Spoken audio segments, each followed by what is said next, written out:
Welcome, everyone, to the DeVory Darkins show. It is November 11th. Happy Veterans Day. If you are a veteran yourself, you watch my show every day. I'm definitely grateful for your service. And anybody else out there that has watched this show before, or people who haven't, let's definitely extend our gratitude to the men and women who have served, and also the men and women who have paid the ultimate sacrifice. Now, on today's show, we're going to be getting into what's happening with the president as they did a speech for Veterans Day. Also, we're going to be covering this new poll regarding Chuck Schumer, and there are, I guess, an increasing amount of Democrats coming out and demanding him to step down. Also, we're going to be looking at the affordability issue because Scott Bessent was on Morning Joe this morning, and I think he's done the best job, if you compare him to anybody in that administration, including the president, on explaining exactly what's going on and what they plan to do about it moving forward. And the president did have an interview with Laura Ingraham last night, and we're going to take a look at that as well. So a lot to get through in today's video. But where I want to start is, obviously, you guys know I served 13 years in the military. If you don't, now you do. In the Army, I joined when I was 17. I got out when I was, I think it was 30 years old at that time. And it was a great experience. I have zero regrets. And I would encourage anybody who's 18 years old to serve at least 2 years in the military. And here's the reason why. Now, in order to explain why, let me first say this. There are other countries out there that require their citizens to serve in the military. Israel would be one of them, right? I think we should do something like that because I believe as time has continued to go on, as far as mindset is concerned, we have a lot of soft people today. And I'm not too sure it's actually their fault. I think it has more to do with the people in charge, from parents to educators to people in suits in a cubicle or in an office somewhere, creating policies and rules that continues to create a soft environment for people. And what's happening is they are setting young people up to fail because you only fail in life when you quit. Why do you quit? Because mentally you've quit, okay? Your thoughts always come before your actions. So at any rate, when you join the military when you're young, you get the structure, you get the discipline, you get to work with people from different personalities, from different backgrounds, from all parts of the world, which is definitely great. And you get to face resistance, maybe something you didn't experience as a child, right? And I when I think about myself and where I'm at today, you know, I had faced resistance from the moment I came onto this planet. Both of my parents were drug addicts, you know. I had to be adopted. You know, when I went to school, I was literally the only, in my class, I was one of 2 black people, okay? And then when I lived in Texas for a bit, when I was younger, when my mother got breast cancer, I went from going to a school that was like 95% white to a school that was 99.9% black. And even there, I had problems because they knew I was from California. And if you're from California, everybody knows you're from California, so they pick on you, right? I'm not telling you that as a sob story. I'm telling you that I had the interesting blessing from the Lord to experience a great deal amount of resistance as a child, even into being a teenager. That's when my mother passed away during high school, and I had to go live with my friend and on his couch, and I had to figure things out. Nobody bailed me out, is my point. Well, not everybody gets that type of blessing. And I think the other way to do it is to join the military.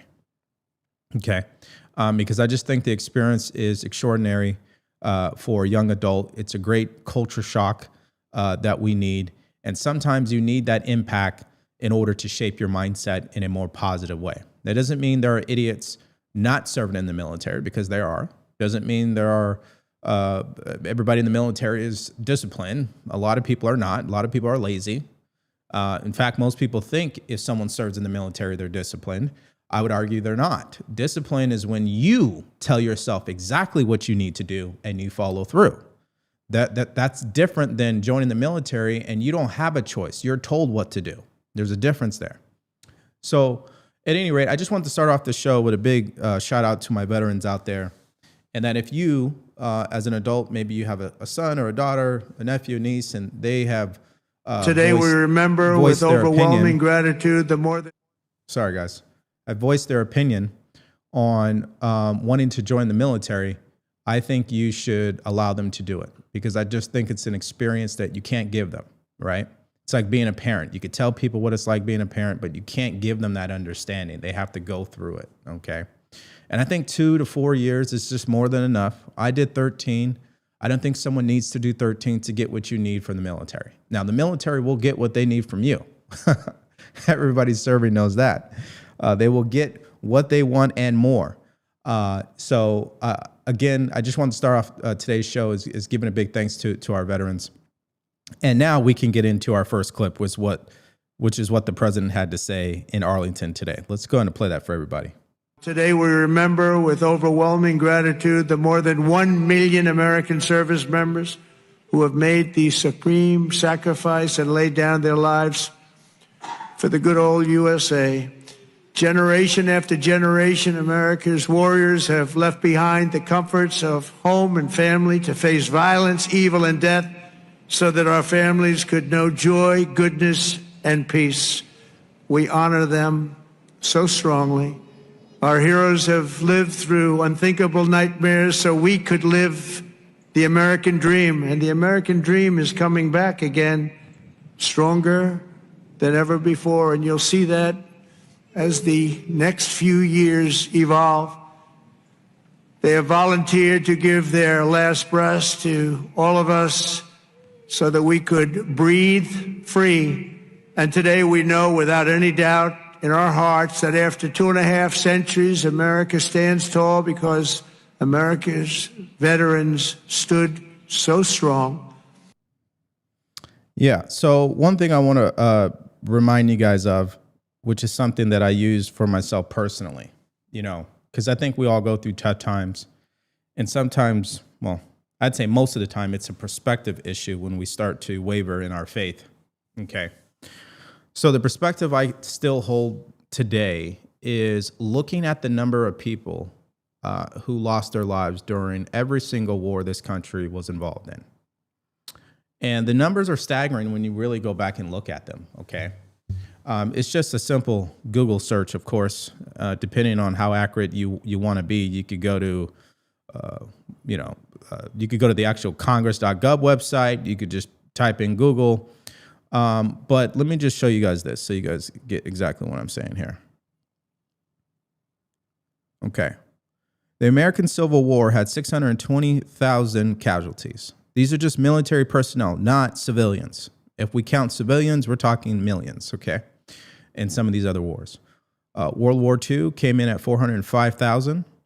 World War I came in at 116,000. Vietnam, 58,000. That war was a disaster, in my opinion. Korean War, 36,000. That's should be called the Korean Forgotten War. That and Vietnam. No one ever wants to talk about those two. Anyways, American Revolutionary War, 25,000. War of 1812, 20,000. Mexican-American War, 13,000. War on Terror, 7,000. Spanish-American War, 2,446. And the Gulf War, 258.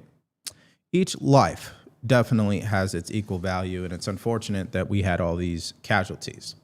Obviously, the politicians on most of these, I would say, not necessarily World War II or I or the Civil War, but anything after that, I would argue politicians had a direct hand in this, which is why nobody really trusts the military complex today, okay? But the merit on what I'm focusing on is that when I start to get a little lazy or I start to complain or I start to think that life is tough, I go back and I look at these numbers. Because these are people who didn't know it'd be their last day. And all they want to do was serve this country. Some of them, not even infantry, by the way. You'd be surprised at how many casualties exist, not because they were on the front lines. Some people died just jumping out of a plane. I tell this story all the time, World War II. And I only know this because when I went to Fort Benning in Georgia to be certified as a Pathfinder, which is the person who's supposed to, in today's world, this isn't going to happen, but back then, they would send someone ahead and find the perfect area for people to conduct airborne operations, meaning you are either dropping supplies, weapons, ammunition, or you're dropping actual soldiers out of the sky, whether it's a helicopter or a fixed wing, doesn't matter. So they send someone ahead to find the best place for that. I'm just trying to simplify this to so people understand. And this person's called a pathfinder. And at any rate, during the class, they were teaching us how there are so many casualties who did airborne during World War II. They jumped out of the plane, never even made it. They landed on buildings, they landed in trees. And there's a lot of casualties just for even participating in wars. So it's not just front lines. At any rate, I look at these numbers because, again, it just reminds you of how many people sacrificed for our great country. Okay, let's keep moving here. This is what the vice president had to say. Take a look. So whether you gave a little bit or whether you gave a lot, every single person who put on the uniform of this nation deserves our gratitude on this day especially, but every day. And so from the vice president and the entire administration to our nation's veterans, thank you for your service, thank you for your sacrifice, and thank you for making us proud every single day. Yeah, and we know that the vice president served as a Marine. I believe he was a, what do you call those?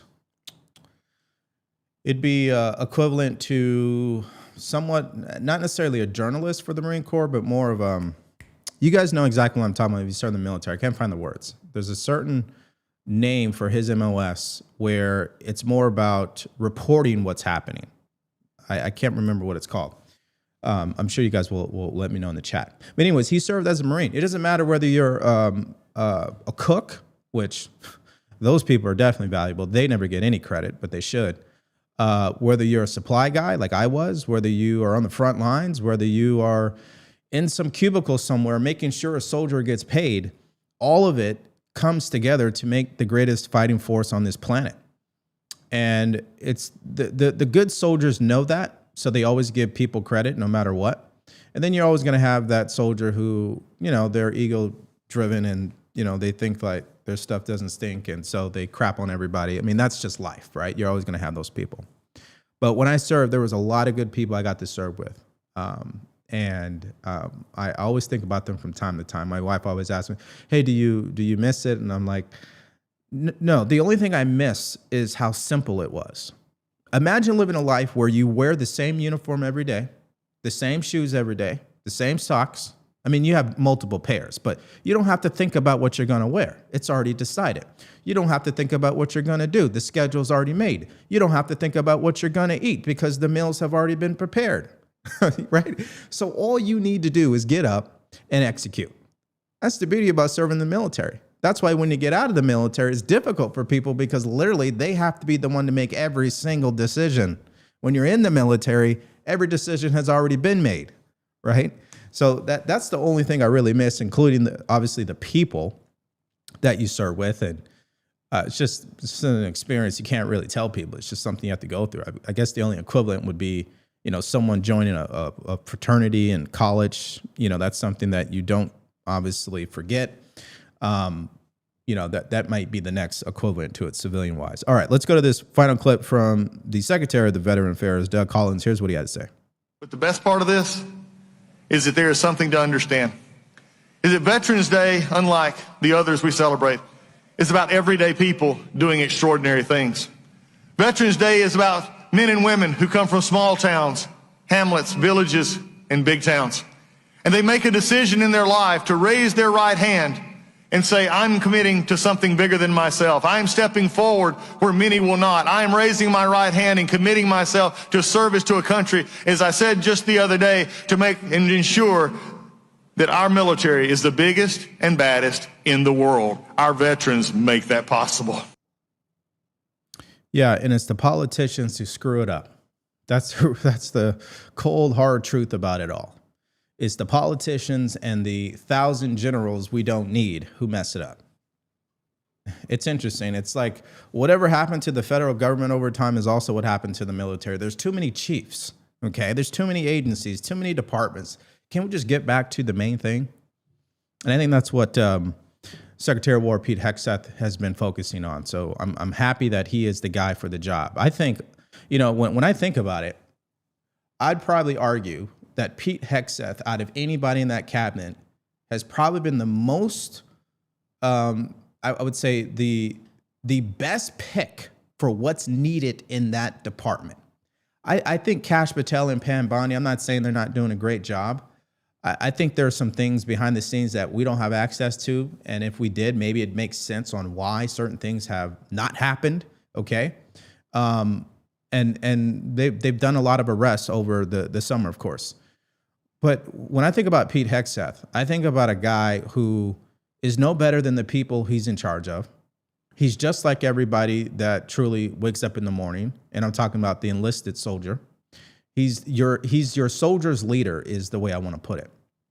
He's not your general leader, meaning he's not what generals would want. He's what the soldiers would want. And I think it's a perfect timing to have someone like him, Secretary of War, instead of what we've had for many decades on in already. And that's why I said I think out of anybody in the administration, I'd probably say that he was the best pick for what's needed, if that makes sense. Maybe you guys might argue with me on that. Well, bottom line so far to the story, guys, if you have a veteran in your family, call them, tell them Happy Veterans Day. If you have a veteran in the family and they're no longer alive, take a moment to remember them. And if you don't know any veterans or whatsoever, you know what you can do? Here's the best thing you can do. This is something we always do in my house. You can watch the movie Saving Private Ryan. If you ever have trouble understanding the sacrifice that people who have come before us has had to endure, watch Saving Private Ryan. I'd probably say that is probably one of two most accurate descriptions of war and what military personnel go through. I find that movie, I can watch that movie literally every single day until it's time for me to go home. I mean, the movie is just perfect. I think that's a great choice that you can make today is watch that movie. All right, let's move on to, well, actually, let's go to the chat really quick, see if there were any questions, and then we'll move on to Schumer, because this guy, he's in trouble. I mean, yesterday we had already talked about it, but it seems like the pressure is continuing to escalate, and so we will get to that here in a minute. All right. Let's see what we got. Military teaches you to put others before yourself. Exactly. Band of Brothers. Yeah, that's another good one. Yeah, Jarhead's good. Jarhead's good. I just think Saving Private Ryan, man. There's no movie like it. It's fascinating. We Were Soldiers. Yeah, that is a good one. That's why I said one of two. I mean, you could argue if you were to remove half of the scenes from Forrest Gump, that would be a good example of military during Vietnam War. I thought that was a good. There's some good scenes in there.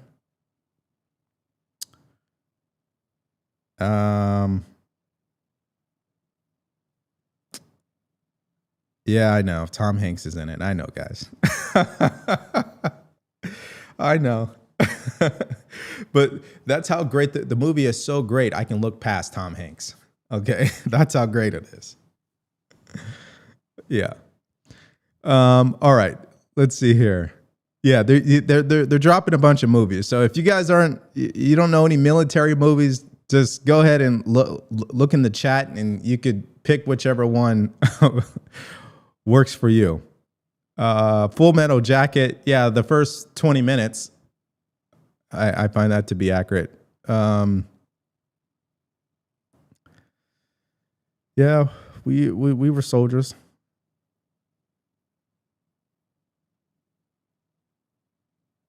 Let's see here. Yeah, you can admire the movie and not the actor. I agree. Yeah. All right, let me go over to YouTube, and then we'll keep pushing here.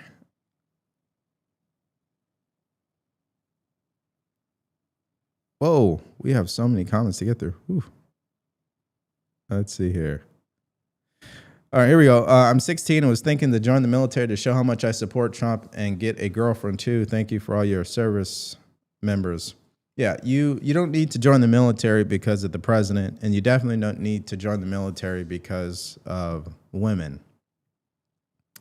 You should join the military because you want to be a part of something that is bigger than yourself. Every man on this planet, I don't know if it's in our DNA. I think maybe it has to do with more spiritual stuff and the way God has designed this universe. But I believe every man without a purpose is a ship without a captain. And when you join the military, you have a purpose. Now, it may not be your life's purpose, because I believe everybody's life purpose is to serve. And, you know, when you serve in the military, technically you are serving the nation. But my point here is you want to be a part of something bigger than yourself. It's the one thing that gets you up in the morning and causes you to do things you've never done before. The problem with most Americans is sooner or later they become sleep at the wheel. They don't have a purpose. They're just going through the motions. They're sleepwalking through life. You know? That's why in my life I'm always trying to do something I've never done before. With this show right here, I had a call with another commentator. They asked me, what's the purpose of this show? Like, what is your goal? Where are you going with all this? And I told him, I said, you know, my goal here is to maximize my potential. I don't know where that's going to land me. It could land me in one of the top shows, top podcasts in the country, or it may not. But the point is, however long I'm going to be doing this, however long I am blessed to do this, I'm going to give it everything I got. And that's the life you want to live as a man. Because if you don't have that mindset, you don't have that type of fire burning inside you, you're worthless to this world. There's no question about it. You'll end up getting involved in things that will continue to deflate your confidence. And so that's why you should join the military, because I think it's one of the easiest ways to find a purpose bigger than yourself. Okay.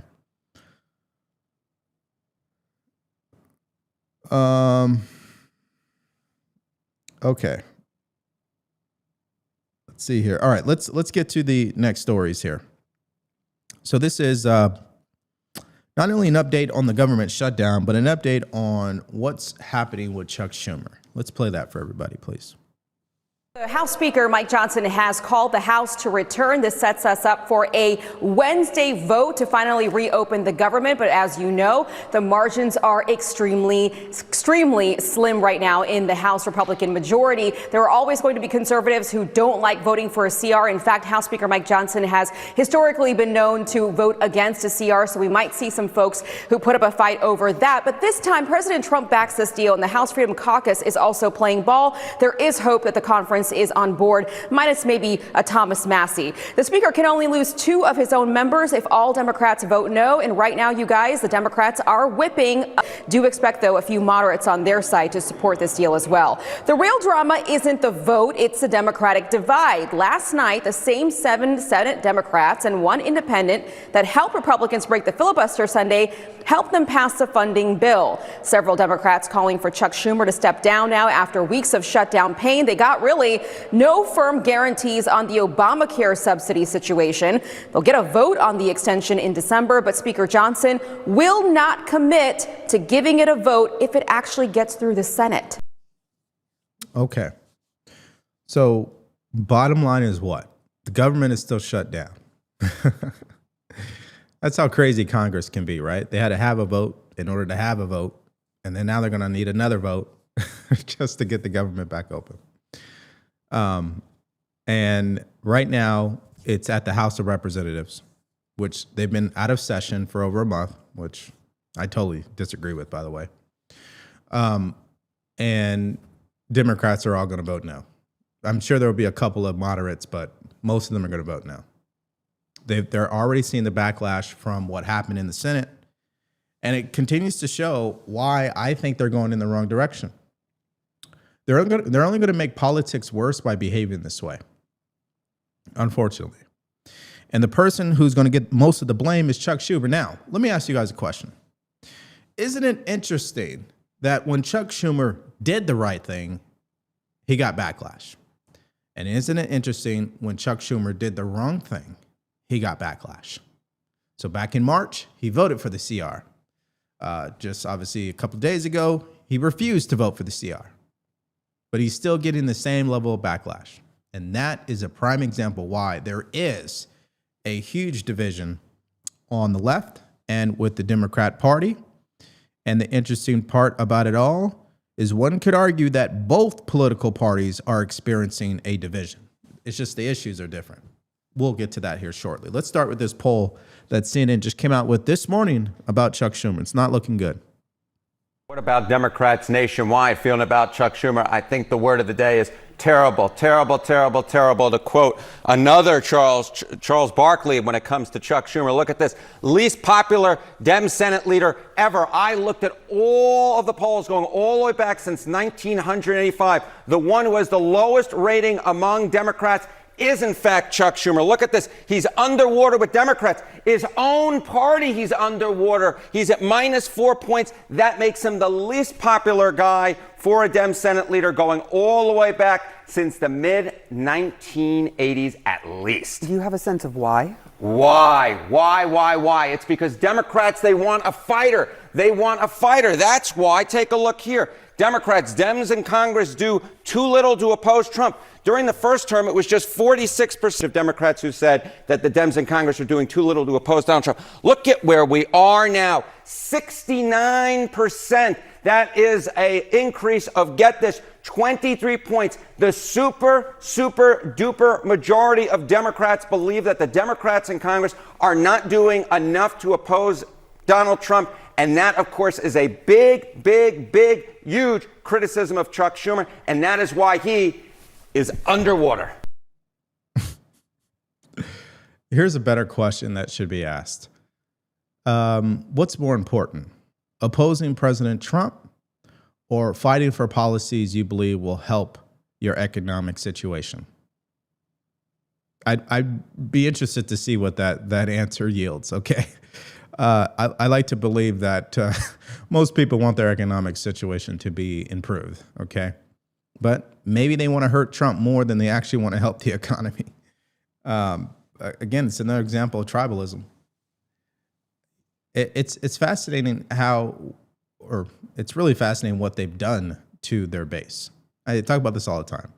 Through the repetition of propaganda, negative ideas, and this idea that the president is Hitler and he's breaking the Constitution in half. You combine that with mainstream media, then you combine that with the education, right? Universities, where you have all these professors. I mean, these professors are literally what you're seeing on the news, where they're supposed to be journalists. They're supposed to be questioning everything. They're literally telling their students what to believe at this point. At any rate, you put all that together, and you've got a Democratic base that has been radicalized. And so when Chuck Schumer does something that is logical, right, which he didn't hear, but back in March, and that actually makes sense when you're trying to get to the goal of helping your constituents, they look at him crazy. Well, they've done that to their base. That has nothing to do with President Trump.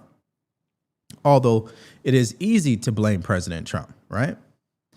All right, let's go to this next part of this clip. There has been talks of a challenge to Schumer. What are you saying on that front? Who looks like they're in place to do it? Okay, so, you see this opening slide here, and you see, of course, that Chuck Schumer is underwater with Democrats nationally. But, of course, the ultimate way to get Chuck Schumer out of office is to beat him in New York State. So how do New York State Democrats feel about Chuck Schumer? And take a look here. The net favorable among New York Democrats. Chuck Schumer is above water with the Democrats in his home state, but just by 16 points. Look at Alexandria Ocasio-Cortez running way ahead. If she decides to challenge Chuck Schumer and come 2028, she's got a real leg up on the competition. I dare say at this point she would be the favorite to beat him, which would be something that would just blow my mind, even just a few years ago, given that Chuck Schumer, of course, is a New York born and bred type of guy. I don't know why that blows mine. I mean, just look at the propaganda they push on CNN. It's interesting because I think everybody's responsible for what's about to happen to our country. We know AOC is the future. We know Mondani is the future. The fact that Obama couldn't even have a spine, or he didn't even have the balls to just flat out deny Mondani, just tells you everything where this is going. But my point is, on both sides of the aisle, they were at fault for this. Why do I say that? Because the more you continue to sell the American people down the road the more they're going to do something radical. We talked about it yesterday. If Republicans do not address the issues that people who voted for Trump have, especially the younger generation, they're going to turn away from capitalism and then going to start marching towards socialism. Me and you both know socialism doesn't work. It doesn't matter. Right now, younger people believe capitalism doesn't work. And you think you're going to convince them otherwise? No. The only way you can convince somebody is through results and their experiences. You can tell people until you're blue in the face, it's not going to change anything, right? People judge things based on results. And the Republicans, they need to get it together, because if they don't, it's going to continue to escalate this train wreck that we're continuing to see out of Congress, which is people like NAOC being much more favorable than Chuck Schumer, right? All right, here's what the president had to say about Chuck Schumer last night in his interview with Laura Ingraham. He thought he could break the Republicans, and the Republicans broke him. But he did think that we have good policy, they have bad policy. And there's something, I don't know if it's Trump derangement or are they just crazed. They're like crazed lunatics. But, we have just great policy. We have good people. They have some good people, too. I know a lot of Democrats. They're not all crazy. They're not all. But you have some that are absolutely terrible. I look at this Crockett. This is a very low IQ person. And I look at somebody that comes from Somalia, where they don't have anything. They don't have police. They don't have military. They don't have anything. All they have is crime. And she comes in and tells us how to run our country. The Constitution says this, the Constitution. The whole thing is crazy. I feel badly because I've known Chuck Schumer. I knew him when he was a person who loved Israel, and now he's a Palestinian. He's become a Palestinian. And it's amazing. I've never seen a politician change so much. Also, he doesn't have, he was a pretty talented guy. He's lost his talent. When he calls Chuck Schumer Palestinian, it doesn't make any sense. I mean, just go ahead and call him what most people call people who are anti-Israel, okay? Just go ahead and go there. Yeah, so at any rate, this is a guy who donated to Schumer's campaign at one point in time, by the way. So it's interesting how things have changed. He says that it's crazy how much, Chuck Schumer has changed. I would say it's crazy how much everybody has changed, okay? Politics has changed since the 90s, as an example, okay? All right, let me get to what you guys have to say in the chats, and then we'll go to our next story here.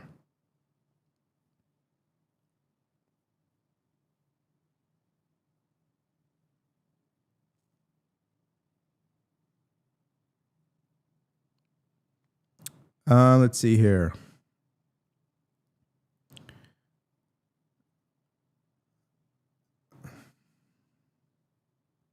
Yeah, I think that might be on your guys' end. Our audio's good here. Let's see here.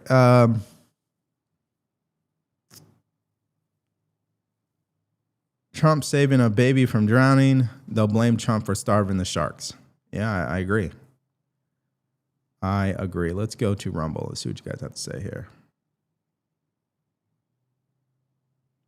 Why does Trump want a bunch of Chinese and Asians in this country? Imagine the United States was inviting a bunch of Russian students during Cold War into the United States. We are going to get to that.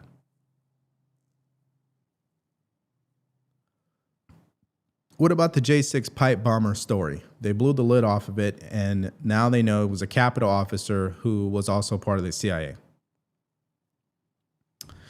What about the J6 pipe story? The J6 pipe bomber story. What about it? You know why I have that response? Because it goes back to what I was just saying earlier with Kash Patel and Pam Bondi. I don't want to hear anything about what could happen. I just want to see it done. The fact that a American citizen who does not serve in the FBI, does not serve in the CIA, could find out the identity of the J6 pipe bomber before the FBI is beyond me. Or maybe the FBI already knew. They just don't want to say anything. Like, we're living in a time where we have regular people who have 9-to-5s get on X and blow up a story faster than mainstream media, the FBI, and other agencies. How could that be possible? It's too much bureaucracy. It's too many chiefs. So, yeah, that's what I think about that story. I don't want to hear anything about it unless they're ready to prosecute, because it's just smoke. It's the same thing with all these other issues, right? I don't want to hear any more about Big Tish James. I don't want to hear anything about Adam Schiff or Jack Smith unless we got some indictments. Do we have any indictments? Because that tells me you guys are actively doing something. You got people looking at evidence, ready to prosecute. That means we're going somewhere here. That's when you have my attention. And I get it. There are people working against this administration. There's no question about it. But we just want results. We don't want the sideshow. We don't want the appearances on Fox News every single day. No one cares about that stuff.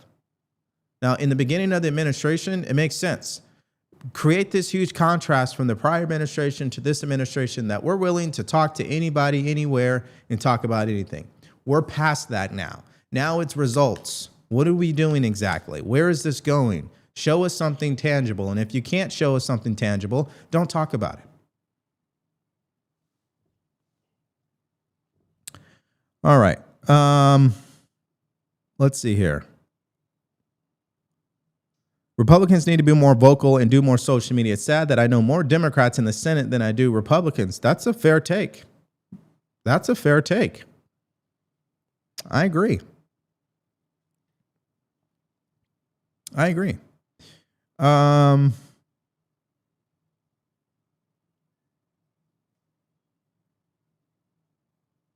Let's see here. Time reveals all. I do agree with that.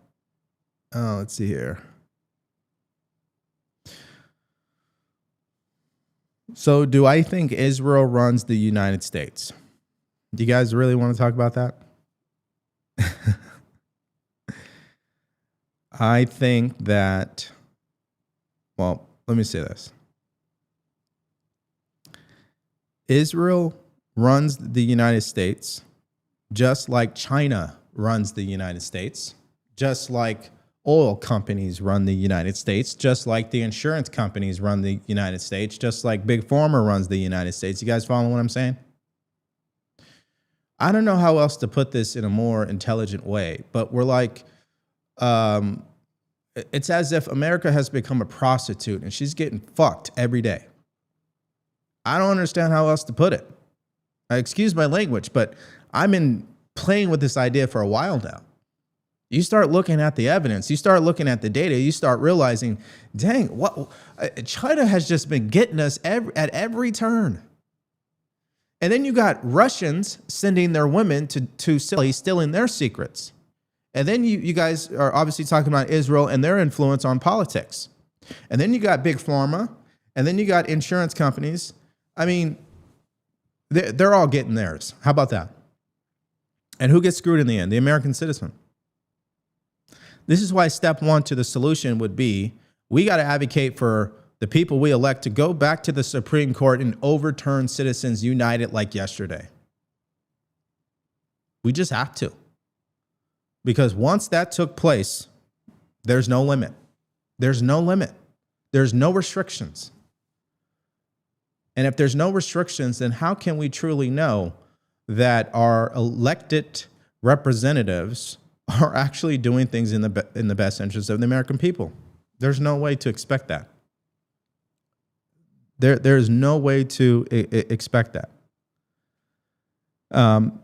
You guys know I don't curse, so apologies, but I'm trying to find a better way to say it. But I think that's it.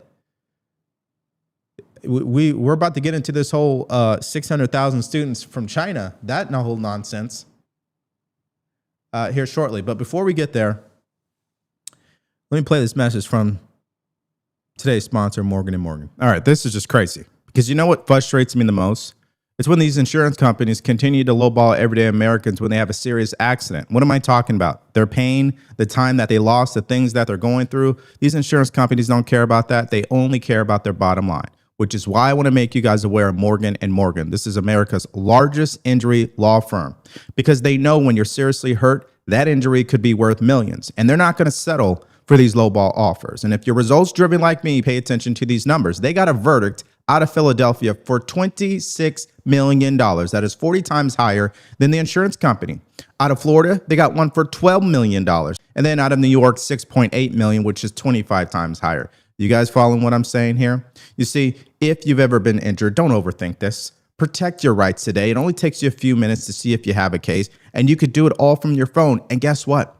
It doesn't cost you a thing. There's no upfront fees, any of that, unless they're able to get you results, including a win for your case.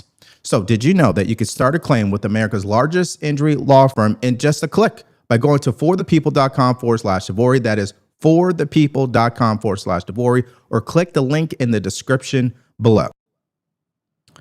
All right. So now we're going to go to story 2, which is about the affordability, the economy, what the president had to say about it, what Scott Bessent had to say about it. I think Scott Bessent has the best explanation, and Bill O'Reilly had a great solution to it all. This has to be more of a conversation from the GOP, of course. Let's go ahead and play what Scott Bessent had to say about that. We inherited an affordability crisis. We have slowed the price increases down, and they are going to continue to slow down, and that real working class wages will go up, and that will address the affordability issue. And, I think this is what Democrats are afraid to do. They've gone to the courts to try to stop President Trump and this great economy. That hasn't worked. They get overruled at SCOTUS. We go to the media, who carries their water. That hasn't worked, so they shut down the government and hurt the economy. Let's keep the economy open, let our policies kick in, and let's see if what I just talked about, let's see if those two lines cross. Costs come down, real wages go up, and then we can have an election next November. Yeah, so I've said this plenty of times, guys. Time is not on the side of President Trump. What he needs to do to fix the economy isn't going to happen in a matter of months. It's going to take a couple of years. It's just a reality. And that's why it goes back to voters being hypocrites. You want someone to fix the economy, but you don't want to wait. You want someone to fix the high cost of living, but you don't want a recession. Right? You want someone to deal with China, but you don't want your business to go out of business because you get all your products from China, right? So if we really do the right thing, which is really the hard right, I would say, right? The easy wrong, the hard right, it would be to do some things that are going to slow down growth, which would prevent people from spending more money. We would tell Jerome Powell to actually increase interest rates, because then it would stop people from borrowing money they don't have.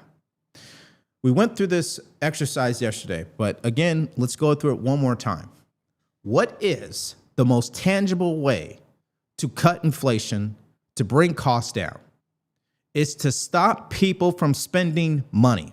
It's to stop the government from spending money. Both go hand in hand, by the way. How do you stop the government from spending money? They need to pay down debt. They need to stop with the programs. They need to stop trying to issue handouts. None of that. Just stop spending, okay? Decline spending, okay? Cancel this program over here. Cancel that program over there, all right? Get illegal aliens off our programs. But to do that politically is a nightmare, because then it's like, well, what is the president doing? I thought he's supposed to come in and create the golden age. Right? So it doesn't play well. That's why I said voters are hypocrites. But if we want to bring costs down, we've got to get the government to stop spending unnecessary money. If we're going to spend extra money, it should be on paying down debt. Because every year we owe money when it comes to the interest on the debt. And that interest has already superseded the Department of Defense budget, and it's about to supersede healthcare and Medicaid. Okay? The only thing it hasn't superseded at this point is Social Security. That's the number one item on our budget, okay? So that's part one. Part two is the American consumer has got to stop spending money. How do we do that? Well, Jerome Powell should increase interest rates. We need to make it to where people are not going to spend any money. Well, you know what the easiest path to making sure that happens? A recession, a contraction of the market.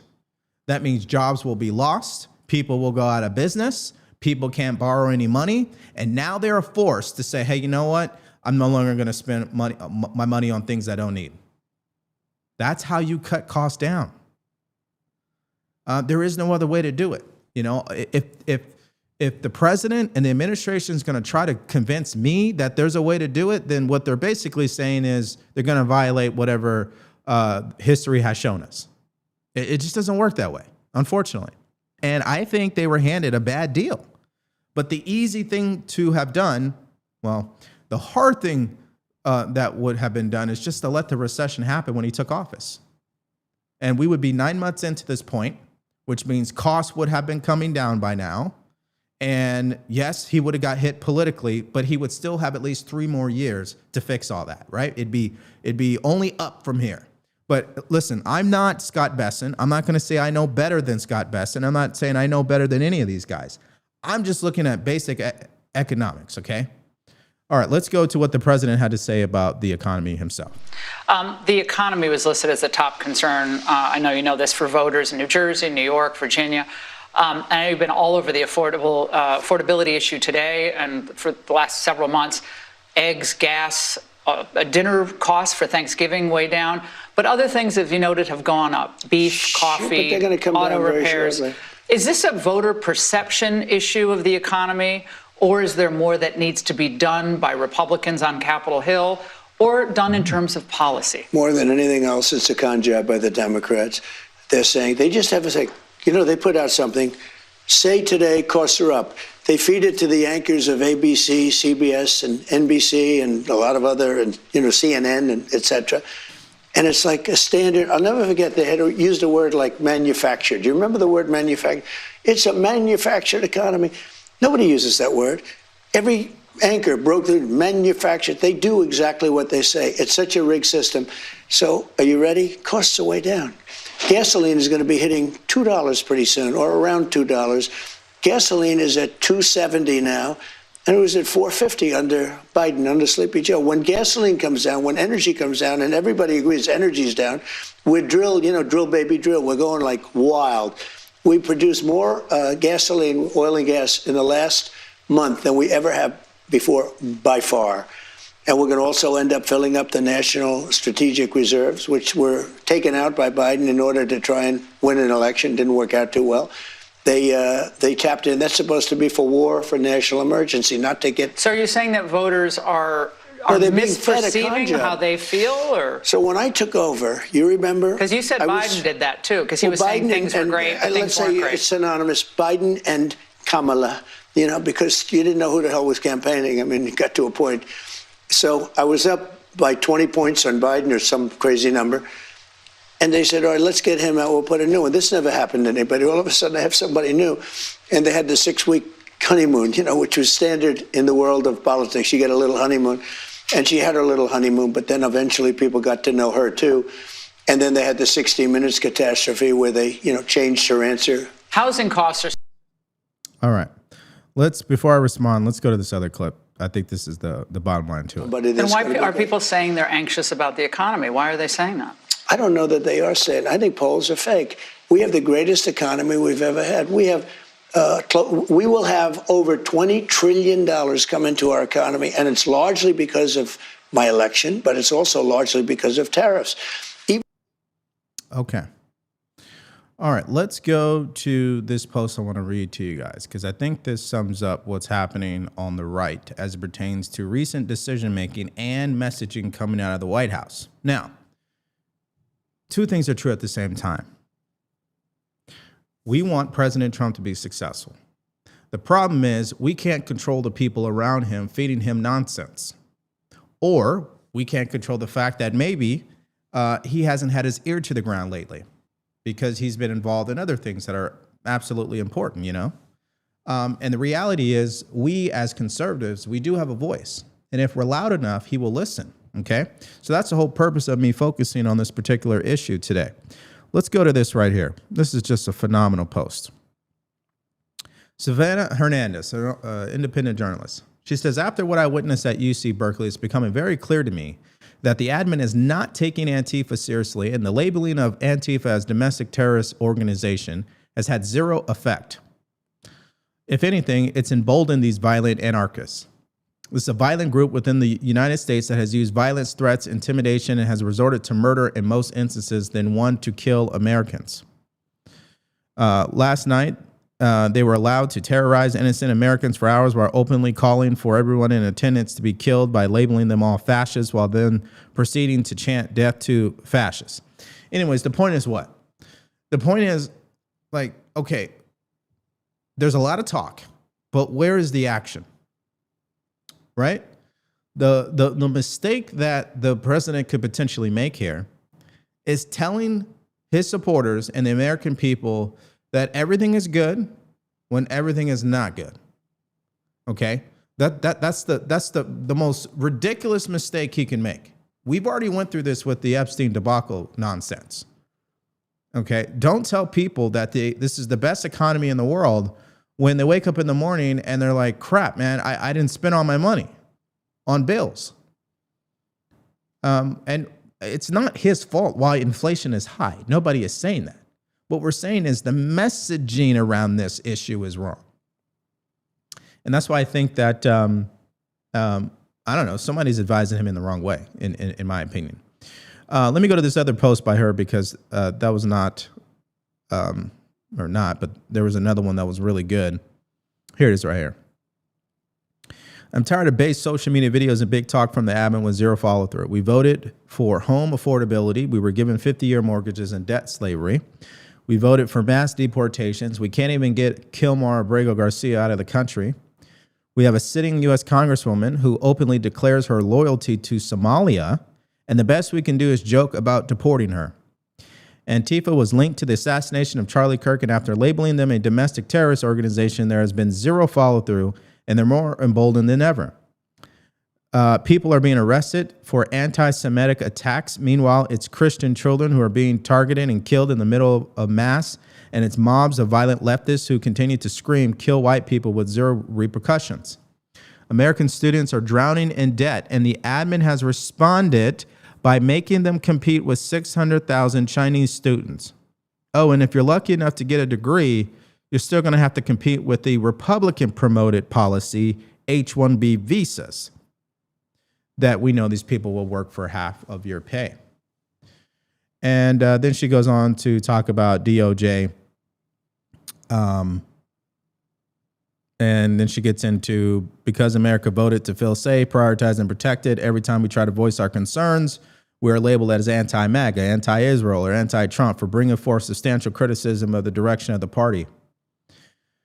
And that's the thing. It is our job to openly put the pressure on when we don't feel the country is headed in the right direction. If we refuse to do so, we're no better than the entire left, or who refuse to criticize Biden for his entire administration. Now, there's more I want to say about this, but I have to play the clip that she's referencing,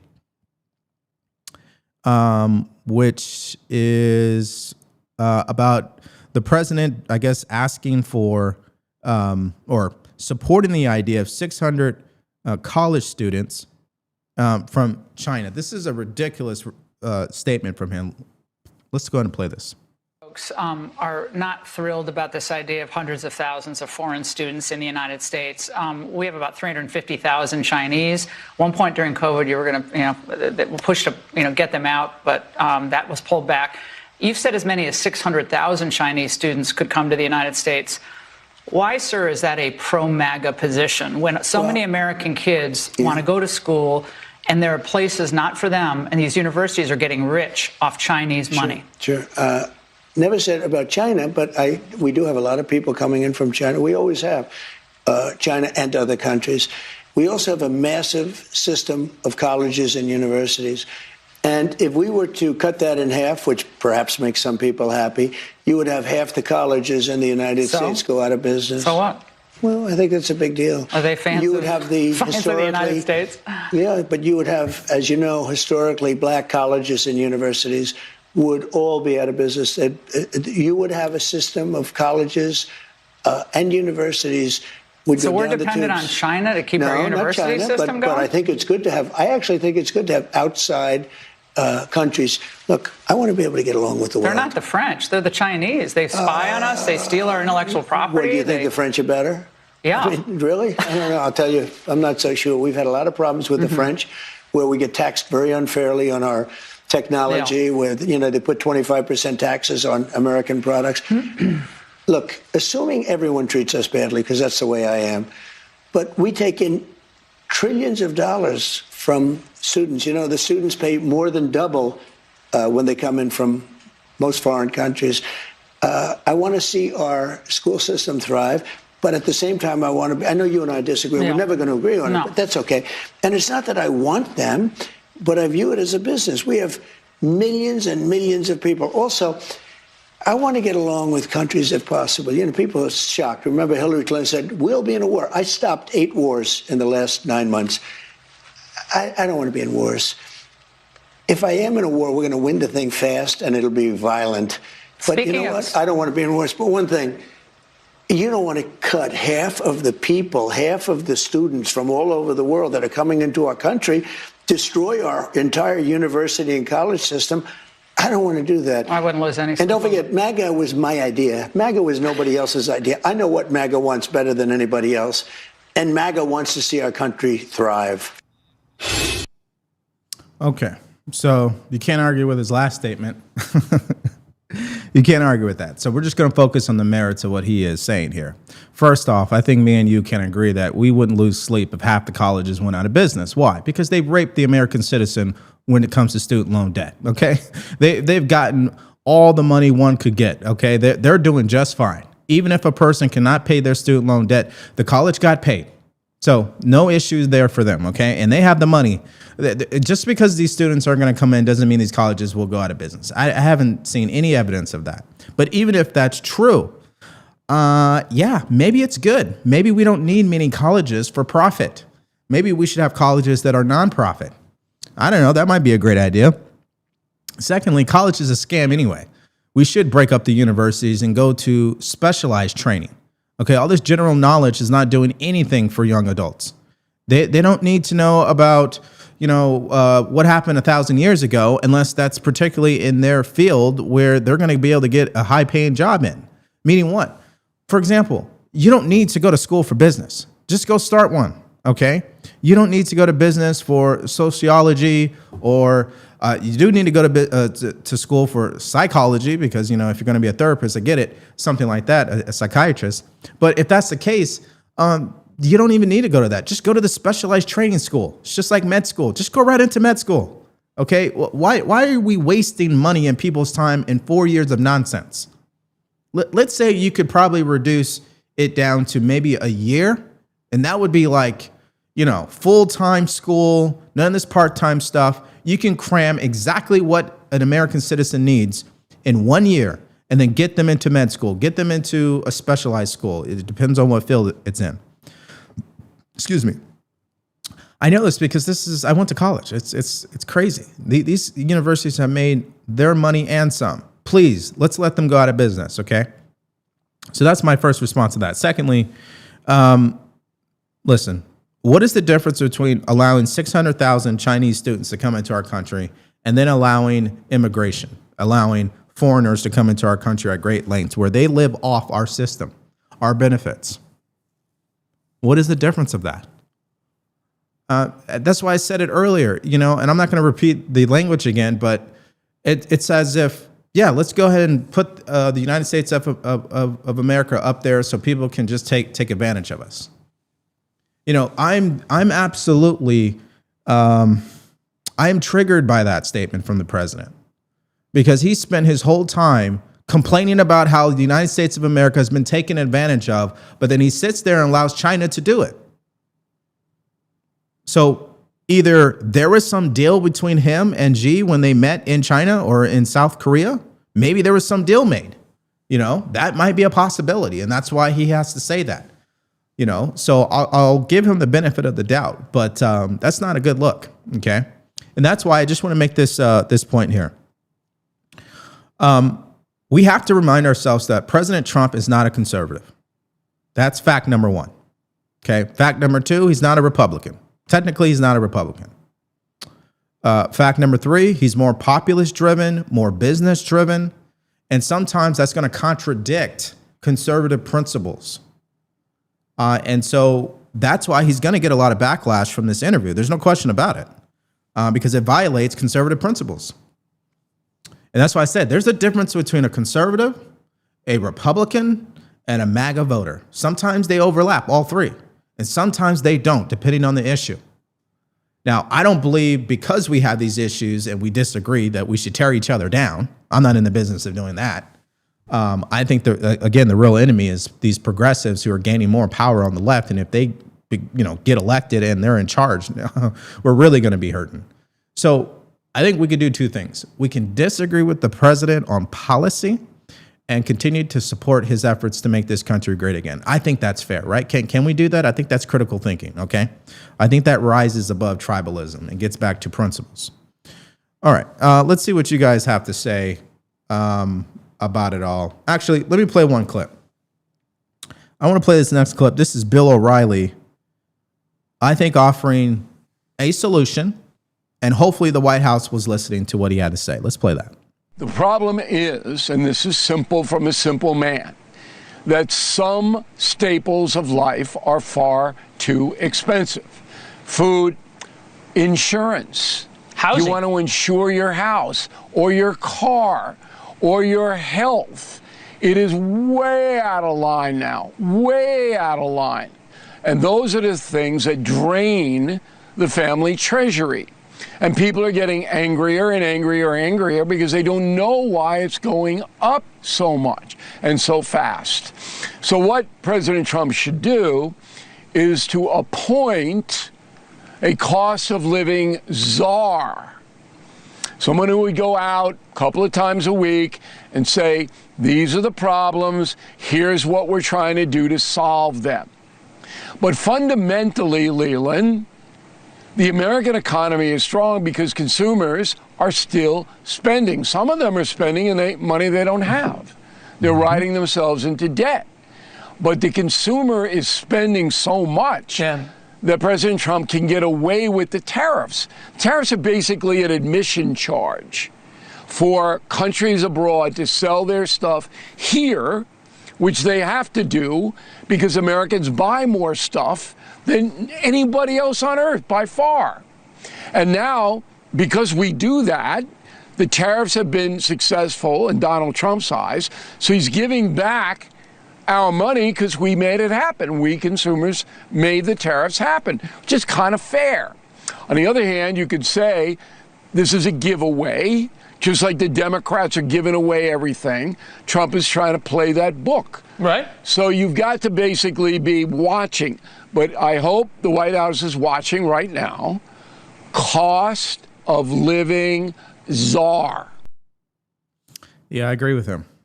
I think they need to have a better communicator regarding the state of the economy. They cannot let Democrats take control of that narrative.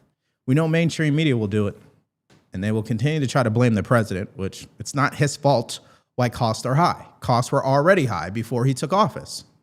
The only fault that lies at the administration's feet is their communication about these costs. Do not gaslight the American people.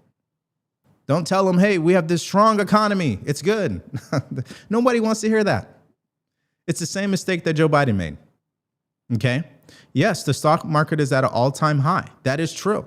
It doesn't mean people's bank accounts are at an all-time high. And that's why I said it goes back to this, the mindset of the American voter.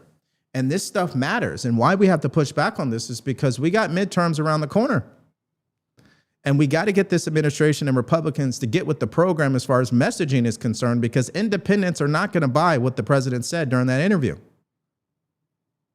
So we want him to be successful, and we need him to be successful, because if he is not successful, book it. Progressives will take control, folks, and then we really have problems.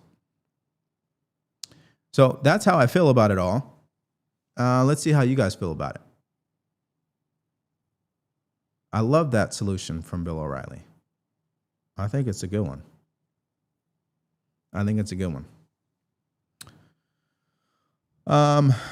Let's see here. It's time to halt foreign aid immediately. No handouts, no CC9 students, no H-1B visas. Let's bring our troops home. I added the H-1B visas.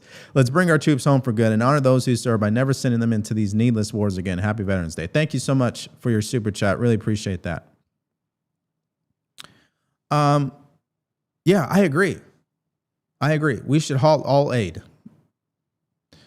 You know, I think there are countries out there that we can help them and it would not impact anything we have going on here in our country.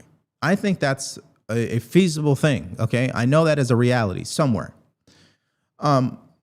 And just so we're all understanding, foreign aid is only like maybe 1% of our entire budget, okay? So we can halt all the aid we want. That's still not going to make a difference in our deficit. Just so everybody understands financial literacy point of view on this, okay? See, this is the thing people get wrong about finances. You can cut as much as you want, okay? But sooner or later, you need to make money, all right? And so that's why the president wants to implement tariffs. He wants to generate money. But here's my issue. The problem with the federal budget is that we continue to have items on our budget line here. I'm talking about Social Security. I'm talking about Medicaid and Medicare and the whole healthcare industry, including the Department of Defense. All those items make up 76% of our budget, and they increase every single year. So it's not like the Department of Defense budget stays the same. It's not like Social Security stays the same. All of that is outpacing inflation, people. So, and then if you take into account the interest on the debt, I mean, we really got problems. So we could say all that till we're blue in the face, but what does it matter to you at home? You got what you got going on in your life. What does that got to do with you? Well, it doesn't have anything to do with you right now, but your children and grandchildren, it will definitely direct them, or it will definitely impact them in a direct way, because sooner or later, something's going to happen. Okay. This pace that we're going on, it's going to end in a disaster, and it might be a necessary disaster, by the way, so we can reset. Because these politicians continue to try to prevent a recession, which should have already happened. I talk about this every day like it's a broken record. They should have just let it happen. And nobody would be complaining about cost. What we would probably be complaining about right now is, darn, nobody can get a job. That might be the complaint. Okay, let's go through your guys' chats and questions, and then keep this going, and then we'll wrap up here. Let's see here. I started busting tables for $5.12 per hour. Now the wages are $12 per hour. Isn't enough. Rent is high. 1 acre of land, that same price as 3 months rent. WTF. Yep. Listen, if you are a person who is not in a career that requires you to be where you are right now, what do I mean by that? Well, let me say this. It's not for me to tell people how to live and what choices to make in their own life. You guys are all smart. You make up your own mind. I would say this. If I was 27 or 30 or 35 or 40, and I had kids and I was married, and my wife and I, we don't make enough money. We continue to be at the end of our budget every single month. In some cases, we overextend our budget. We borrow money we don't have. I would be asking serious questions like, are we even living in the right location? Okay. Is there a better place we can live that would financially support the money we make? Could I switch states? Could I switch careers? You know, you have to adapt. You can't be stubborn with this stuff. You'll just lose in the end. You're trying to fight existing reality. Existing reality is costs are up, and unless you make a change, you're still going to deal with it. So the only thing that can change right now is you. You can't change the fact that costs are up. Not right now. That's going to take a couple of years for them to come down because a recession's not going to happen. At this point, it doesn't seem like it. They're going to try to do whatever they can to prevent it from happening. It's political suicide. So what can you do about it? Well, you got to be the one to change. You might have to change where you live. You might have to change how you live. You might have to change where you're working. You got to be adaptable. You got to have an open mind. Because at the end of the day, you deserve to live a great life. But you can't live a great life doing what you've been doing, knowing it doesn't work anymore. You got to change. And I would say I contributed my success a lot to that type of mindset. I've always been willing to move. I've always been willing to change. I've had more businesses than you can count. Most of them didn't work. Okay. But every time the business didn't work, I started another one. Let's go to the next one. You just have to adapt. Now, my wife and I, we financially could live in California. We could, but I'm just not a firm believer in living somewhere that isn't working for me. When I say working for me, it doesn't work education-wise. It doesn't work politics-wise. It doesn't work as far as the economy is concerned. I mean, what are you really getting in California except your family, which is the most important thing? So I understand people who want to stay there because they have their family. I get that. But outside of that, and maybe great weather, you're not getting your money's worth with how much you pay there. So I'd rather leave, right? And there's so many other places you can go. It's not just Texas. You can go anywhere, really, besides Massachusetts or Hawaii. Those are two places you would want to avoid because they're higher than California. But my point is you have to be willing to be solution-oriented, not problem-oriented. I think when people make the switch, they improve their situation dramatically. All right, let me keep going here. Karen Bass is a prime example of why not to place an immigrant in government positions. Okay.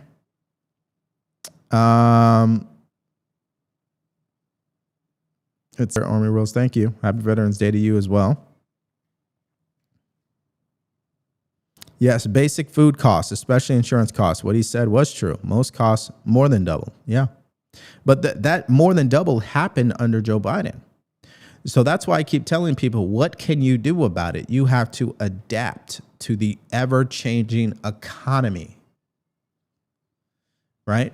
Like if you were that, I'm saying for the person out there that is feeling the pain of all of this, not everybody's feeling the pain, of course.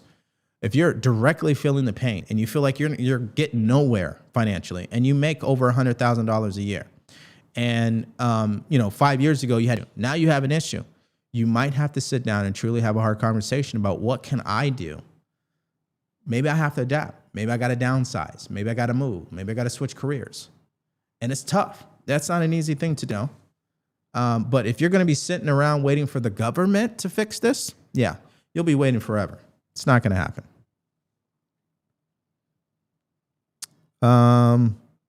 Trade schools are the way to go. Exactly. It's my number one advice, or top 3 advice for a young adult. Go to the military, develop a trade skill, and get to work. I think that's really good. Do you think there will be another shutdown soon in January? Could be, because that's how long the CR takes. Could be. I mean, we're still not out of this recession. We're going to see what happens in the House of Representatives tomorrow. And if there will be a majority that votes. I mean, there is a majority there, but the margins are slim. Let's see here.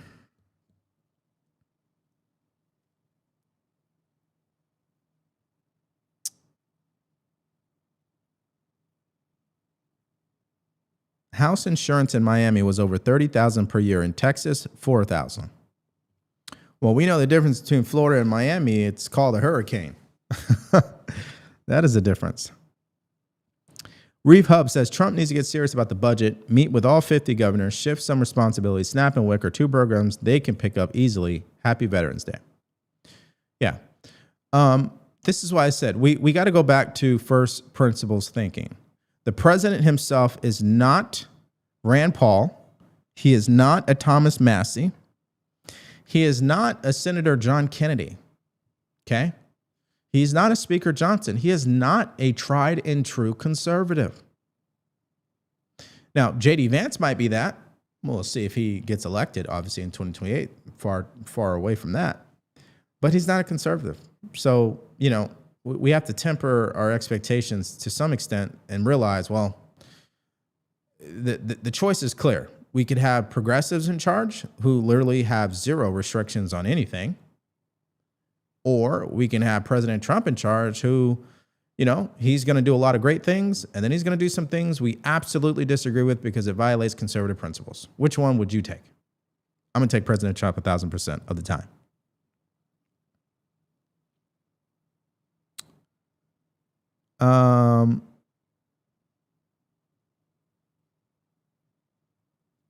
I moved from California, but it was way too late. I'm old, but still anything is better than California.